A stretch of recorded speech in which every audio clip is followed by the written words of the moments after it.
Hello everybody, this is Matt Parry from MPTC Tennis and Alfred Parry from the Alfred Parry Tennis Academy. So we're coming to you today with a video on how to hit clean topspin ground strokes. And Alfie was asking me this question when we were up at the academy yesterday, weren't you? And he was saying, how come when you start to learn topspin on your forehand and backhand, you start to miss-hit a lot of balls?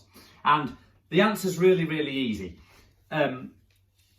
What we tend to do when it comes to hitting topspin when we are starting out is we manufacture topspin on the ball. And what we do is we use our wrist, we use our forearm, and we use lots of parts of our body to generate that really steep low to high swing path. And actually that is the way to create topspin, but it is not the proper way to do it. So what happens is we start to swing up too steep, and you see a lot of those club level shots, don't you, Alfie, where you see them sort of swinging so steep up the ball that they almost finish on the same side of the body.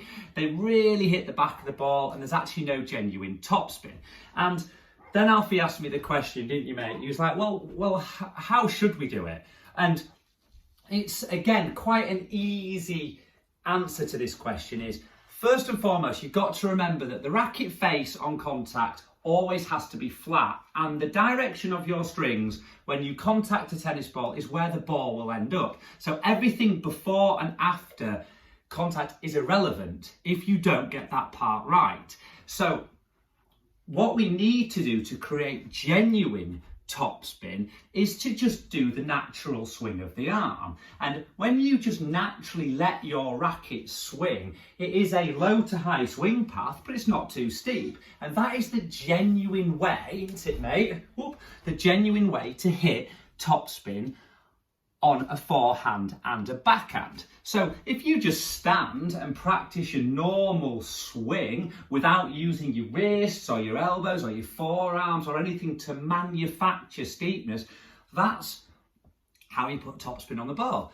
And there's a really, really, really simple way, isn't there, mate, of drilling this? Well, we do, and I like to break this down into three ways. The first one is what we call, it's a visualization drill, is we like to call it the sausage dog.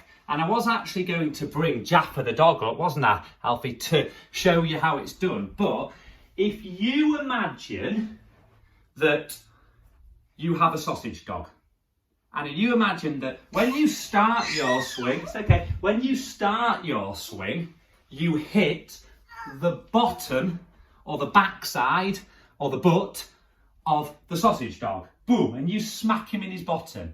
And then as you come from his bottom, you go along his long sausage body and then from his head. So what you do is you make the contact point long. So you hit out in front, you hit him in his ass, you go along his sausage body, and then you come out of his sausage dog head. And it's the same on the backhand. You hit him in his bum, you come along his sausage body and off his sausage dog head. And that's the first drill. It's a visualization drill, isn't it, Alfie? So you can stand there and think about the sausage dog. And it's not just for juniors, this. I use it with my adults. They think I'm absolutely mental. They think they're being stupid, but it's actually a really, really good way of learning a proper contact. Then, Alfie, what is drill number 2? We call it palm tennis. And you can do this at any standard club player, nationally ranked player.